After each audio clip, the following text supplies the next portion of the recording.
आज इस चित्रकूट मंडल की पावन धरती पर इस वीर भूमि महोबा पर हमारे बीच में आदरणीय प्रधानमंत्री देश के हमारे इस वीर भूमि में माननीय प्रधानमंत्री जी का आगमन हो रहा है।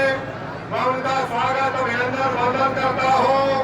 इस वीर भूमि पर पधारे आदरणीय मुख्यमंत्री योगी आदित्यनाथ जी का स्वागत अभिनंदन वंदन है।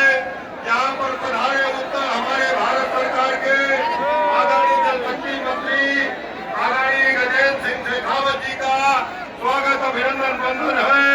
यहाँ पर पधारे आदरणीय हमारे जल शक्ति मंत्री उत्तर प्रदेश सरकार आदरणीय महेंद्र सिंह जी का स्वागत अभिनंदन वंदन है। आदरणीय प्रदेश अध्यक्ष सुतनदेव सिंह जी का स्वागत अभिनंदन वंदन है। और मंचासीन अपने माननीय विधायक महोबा हमीरपुर और अपने मंचासीन सभी माननीय विधायक माननीय मंत्रीगण और आए हुए आप सभी देवतुल्य पार्टी के पदाधिकारी कार्यकर्ताओं का आप सबका